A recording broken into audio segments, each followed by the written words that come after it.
All right, let's dive into these Berkshire Hathaway annual letters you sent over. We've got 3 years worth, 2021, 2022, and 2023. It's like we're ready to get a real feel for Warren Buffett and Charlie Munger's investment style, what's been working for them, and maybe even some of those decisions they'd rather forget. You know what strikes me most about these letters? Is how transparent Buffett and Munger are.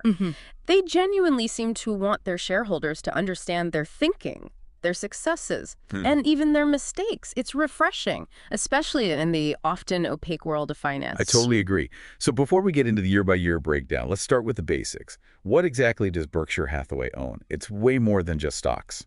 Right. You're absolutely right. It's easy to forget just how vast and diverse their holdings are.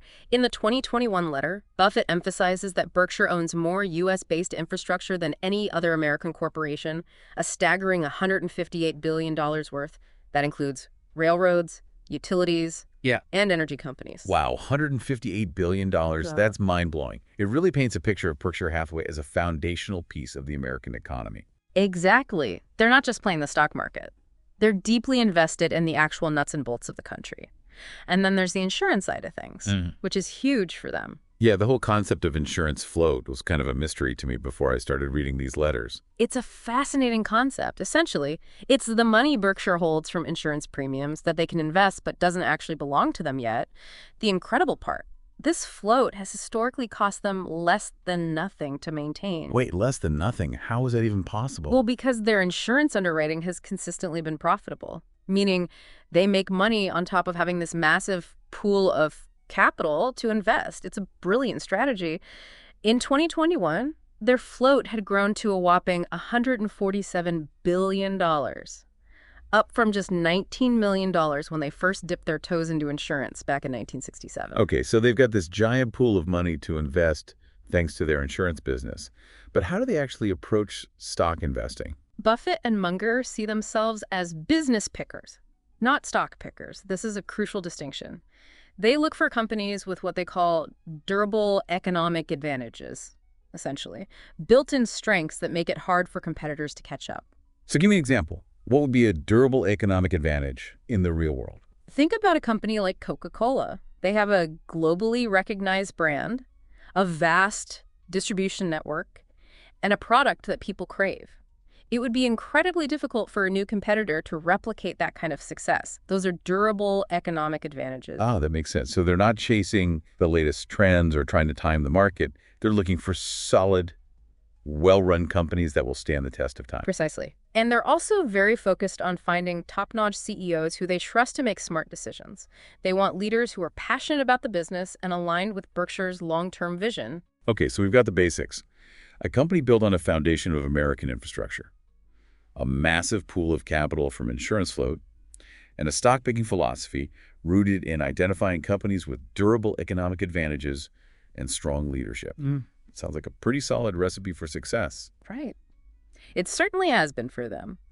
But even Buffett acknowledges making his fair share of mistakes along the way. Oh, I'm sure we'll get to those, but for now. Let's dive into the highlights from each year.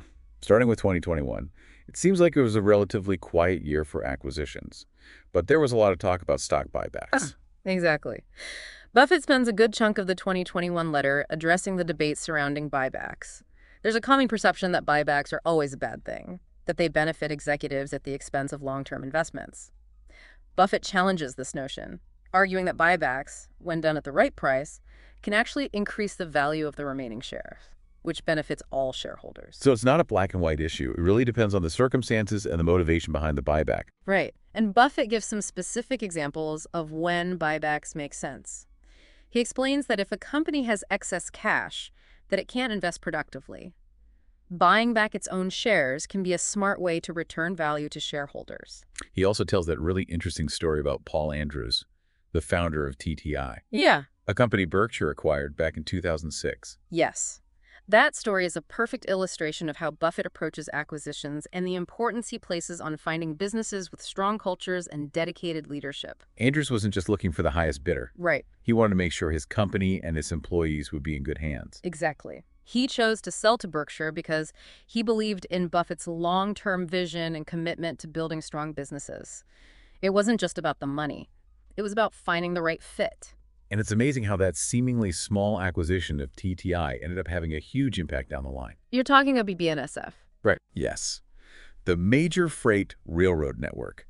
In the 2021 letter, Buffett explains how the trip to Fort Worth for a TTI board meeting led to a chance encounter with Matt Rose, the CEO of BNSF, at a time when the market was undervaluing the railroad company. It's a classic Buffett move, recognizing an opportunity that others missed, combining his deep knowledge of industries with a bit of serendipity to make a bold move. And he seems incredibly confident about that particular move. He predicts that BNSF will still be a key asset for Berkshire a century from now. That's saying something. It definitely is. Okay, let's shift gears to 2022. This is the year Berkshire made a significant acquisition in the insurance space. Right. Yep.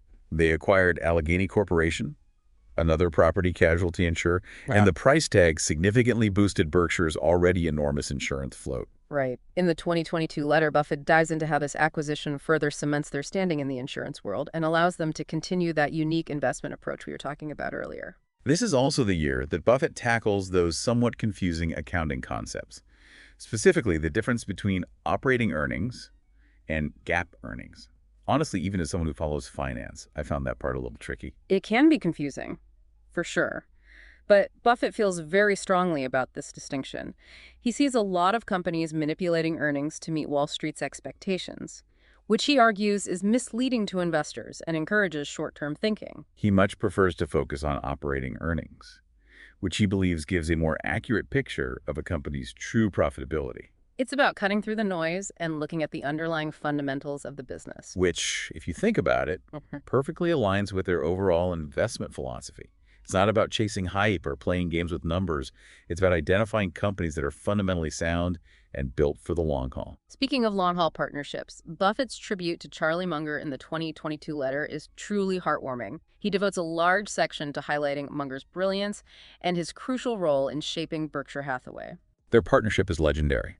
Buffett shares some of Munger's most memorable quotes and investing principles in the letter, emphasizing the importance of finding a great partner and learning from those who are wiser than you. One quote that really stuck with me was, "If you don't see the world the way it is, it's like judging something through a distorted lens. It's so simple, but it speaks volumes about the importance of clear and rational thinking." And it's a reminder that investing is as much about understanding human psychology as it is about crunching numbers. Absolutely. Okay, we're making great progress here. Are you ready to move on to the 2023 letter? This one has a different feel to it. Definitely. Let's dive into that in part 2. And if you're enjoying this deep dive into the world of Berkshire Hathaway, make sure to hit that subscribe button to get more priceless financial and business insights delivered straight to your feed. We'll be back in a flash. Welcome back. As we dive into this 2023 letter, it's hard not to feel the weight of Charlie Munger's passing. Buffett's tribute to his partner is deeply personal and heartfelt. It really is.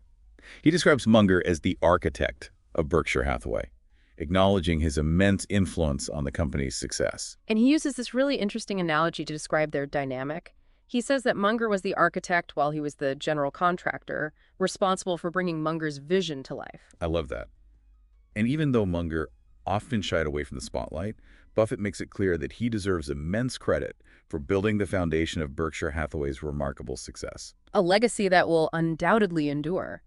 But 2023 also brought some unexpected challenges for Berkshire, particularly in the rail and energy sectors. Yeah, what happened there? Sounds like both BNSF, the railroad company, and BHE, Berkshire's energy subsidiary, faced some pretty significant headwinds. They did. Buffett attributes the difficulties at BNSF to a few factors: declining revenues, rising fuel costs, and wage increases that outpaced inflation. He really paints a vivid picture of the complexities of running a railroad, from extreme weather to labor shortages and the ever-present risk of accidents. He even talks about the emotional toll these events can take on railroad employees, which is something you don't often hear discussed in annual letters. It's a good reminder that behind all the financial figures and business strategies, there are real people doing demanding and sometimes dangerous jobs. Absolutely. But despite the challenges and the shrinking profit margins at BNSF, Buffett maintains his confidence in the company's long-term prospects and its crucial role in the American economy. He clearly sees it as a core holding for Berkshire, even a century from now. That long-term thinking again. So what about BHE? It seemed like they were hit even harder by unexpected problems. That's right. While most of BHE's businesses performed as expected, Buffett expresses some serious concerns about the regulatory environment in a few states, particularly California and Hawaii. He sees a real risk of what he calls confiscatory policies that could threaten the profitability and even the viability of some utilities. He describes a shift away from the traditional model of regulated returns for utilities, which he believes could have serious consequences for the industry's ability to attract investment and keep up with the growing demand for electricity. He even raises the possibility that some utilities might be forced into a public power model if they can no longer secure private investment due to these uncertain regulatory environments. It's a pretty sobering assessment of the challenges facing the utility industry, especially with the urgent need for massive investments in infrastructure to support the clean energy transition. It's a lot to grapple with. So how does Buffett reconcile these challenges with his typical optimistic outlook? Does he still believe in the future of BHE? He does, but he's clearly concerned. He admits to making a costly mistake by underestimating the potential for these adverse regulatory changes. However, he emphasizes that both BHE and Berkshire are structured to weather these storms and will continue to operate with a focus on long-term value creation and the avoidance of permanent capital loss. He states that Berkshire can sustain financial surprises, but we will not knowingly throw good money after bad. It sounds like he's taking a pragmatic approach, acknowledging the difficulties but remaining confident in their ability to navigate them. So even amidst these setbacks, those core investing principles we talked about earlier remain unchanged. Absolutely. He's still a firm believer in American businesses, in the power of long-term investing, and in the importance of building strong, resilient companies that can withstand unforeseen circumstances. And while BNSF and BHE faced those unexpected hurdles, there were still some bright spots in the 2023 letter. Right. Yes, definitely. He highlights the continued success of Berkshire's insurance operations, a shout out to Jeet Jane there, and the steady growth from their long-term holdings in companies like Coke and American Express. It reinforces the idea that a diversified portfolio and a patient approach can help mitigate losses and allow those winning investments to truly shine over time. It's like the tortoise and the hare. Right. Slow and steady wins the race. Exactly. It's not about trying to get rich quick. It's about making smart decisions, staying the course, and letting the magic of compounding work its wonders. Now, before we wrap things up, I think we need to spend some time with those little nuggets of wisdom that Buffett and Munger sprinkle throughout these letters. They're packed with insights for investors of all levels. No, absolutely. They're like little treasures buried within the text. It feels like they're sitting down with you, sharing what they've learned over decades of investing, and they do it with such clarity and wit. What are some of the themes that stood out to you? Well, one that pops up repeatedly is the importance of rationality. It really speaks to their disciplined approach to investing. Right. In the 2022 letter, Munger says, if you don't care whether you are rational or not, you won't work on it. Then you will stay rational and get lousy results. Such a simple statement, but so powerful. He's basically saying that you have to be intentional about cultivating rationality in your decision-making, especially when it comes to investing. It's so easy to get swept up in the emotions of the market, to let fear or greed drive your choices. Buffett and Munger are constantly reminding us to step back, look at things objectively, and make decisions based on sound reasoning and a long-term perspective. And speaking of long-term perspective, patience is another recurring theme. They both emphasize waiting for the right opportunities and not feeling pressured to make impulsive decisions. In the 2022 letter, Munger says, patience can be learned. Having a long attention span and the ability to concentrate on one thing for a long time is a huge advantage. And Buffett echoes this in the 2023 letter, saying, when you find a truly wonderful business, stick with it. Patience pays, and one wonderful business can offset the many mediocre decisions that are inevitable. It's a good reminder that investing is a marathon, not a sprint.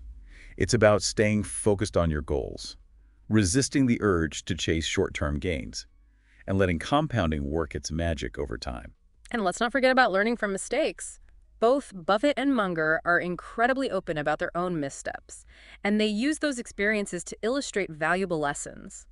In the 2022 letter, Buffett talks about how some of his worst investment decisions were saved by very large doses of luck, reminding us that even the best investors don't get it right all the time. Humility is a valuable trait, especially in the world of investing. And in the 2023 letter, he frankly admits to making a costly mistake in underestimating the potential for those adverse regulatory changes in the energy sector. But instead of dwelling on the error, He uses it as an opportunity to learn and to emphasize the importance of adapting to changing circumstances. It's that willingness to acknowledge and learn from mistakes that sets great investors apart. They don't let their egos get in the way of progress. They use setbacks as fuel for growth and improvement. And of course, we can't forget the importance of finding a great partner. Buffett and Munger's partnership is legendary, and they both credit much of their success to working together. In the 2022 letter, Buffett advises, find a very smart, high-grade partner, preferably slightly older than you, and then listen very carefully to what he says. He even recounts how Munger repeatedly jerked him back to sanity when his old investing habits resurfaced. It's a powerful testament to the value of having someone you trust to challenge your thinking and help you see things from different perspectives. Someone who can provide that much-needed dose of objectivity when you're caught up in your own ideas. It's a good reminder that investing doesn't have to be a solitary pursuit. Having a trusted partner to bounce ideas off of, to debate strategies with, and to celebrate wins and commiserate losses with can make the journey much more enjoyable and ultimately more successful. Now, before we move on to the final part of our deep dive, I have to ask you about that Omaha effect observation that Buffett makes in the 2023 letter. It really made me chuckle. Oh yes, the Omaha effect. That was classic Buffett. He essentially points out the seemingly disproportionate number of successful investors who hail from Omaha, a city not exactly known as a global financial hub. He cites himself, Charlie Munger, his sister Bertie, Greg Abel, and agent Jane as examples, all with deep ties to Omaha and all incredibly successful in the world of investing. It's a playful observation, but it does make you wonder if there's something special about that Midwestern city. He even jokes about it being something in Omaha's water or air that cultivates this talent for investing. He encourages readers to come to Omaha for Berkshire's annual meeting, to inhale the air, drink the water, and say hi to Bertie and her good-looking daughters. It's all in good fun. But it underscores a deeper point. That success in investing isn't limited to those who come from traditional financial centers. It's open to anyone who's willing to learn, think independently, and embrace a long-term perspective. Exactly. And who knows, maybe there is something special about Omaha. Maybe it's the values, the work ethic, or the sense of community that fosters this talent for investing, whatever it is. Buffett's playful musings on the Omaha effect serve as a delightful reminder that success can come from unexpected places, and that sometimes it's the simple things, the values instilled in us from a young age, that can have the most profound impact on our journey. Well, we may never have a definitive answer to that question, but it's certainly fun to ponder. And on that note, I think we've covered a lot of ground today, exploring the fascinating world of Berkshire Hathaway and the timeless wisdom of Warren Buffett and Charlie Munger. But remember, this is just the beginning of your journey. If you're eager to delve deeper into their world, I highly encourage you to check out the full versions of these annual letters. They're readily available online. And as Buffett says, they're a treasure trove of insights. And speaking of treasure troves, don't forget to hit that subscribe button to get more priceless financial and business insights delivered straight to your feed. We're always exploring new topics, uncovering those hidden gems of knowledge, and sharing them with you in a way that's both informative and hopefully entertaining. We'll be back soon with more thought-provoking conversations and surprising discoveries. But for now, let's take a quick break. When we come back, we'll explore what resonated most with you personally from these letters, what stood out, what made you think differently about investing or business in general. Stay tuned. All right, we're back. We've unpacked Berkshire Hathaway's unique structure, explored their highs and lows over the past 3 years, and even delved into the minds of Buffett and Munger, those investing legends. But now I want to shift the focus to you. What really struck a chord as you were going through these letters? What personally resonated with you? You know, one thing that really stayed with me was this underlying theme of aligning actions with values. Both Buffett and Munger exemplify this in everything they do. They constantly talk about their responsibility to shareholders, their commitment to ethical business practices, and their unwavering belief in building long-term value instead of chasing quick profits. It's a refreshing reminder that financial success doesn't have to come at the cost of integrity. I completely agree. And it's not just about those big, sweeping pronouncements. It's the smaller, everyday decisions that reveal our true priorities. Like Buffett's story about Paul Andrews refusing to sell TTI to a competitor because it would mean layoffs and disruption for his employees. That speaks volumes about their shared values. Absolutely. And think about Buffett's own lifestyle. He's one of the wealthiest people on the planet, but he lives relatively modestly. He could easily surround himself with extravagant luxuries, but he chooses to focus on what truly matters to him, his work, his family, and giving back to society. It's a powerful reminder that money, on its own, doesn't equate to happiness. It's how you use it, how you align it with your values that makes the real difference. Couldn't agree more. And both Buffett and Munger are big on finding work that you genuinely enjoy. Oh, yeah. Remember that quote from Buffett in the 2021 letter? He tells students to find a job in the field and with the kind of people they would select if they had no need for money. It's such a powerful idea. It really is liberating, isn't it? It's about discovering that sweet spot where your passions, your skills, and the needs of the world all intersect. And as Buffett and Munger have shown, when you find that alignment, work becomes more than just a paycheck. It becomes a source of deep fulfillment. And who knows, maybe even a path to extraordinary success. But even if you haven't quite found your dream job yet, there's still a valuable lesson there. Definitely. It's about approaching whatever you're doing with that same enthusiasm, always seeking ways to learn and grow, and surrounding yourself with people who inspire and challenge you. So well said. Okay, before we wrap up this deep dive, I want to leave you with one final thought, something that really hit me while reading the 2023 letter.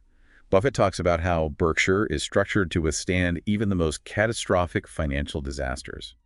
Their goal is to function as an asset to the country during times of crisis. That's right. He draws a sharp contrast between companies that contribute to financial panics and those, like Berkshire, that are prepared to step in and help put out the fire.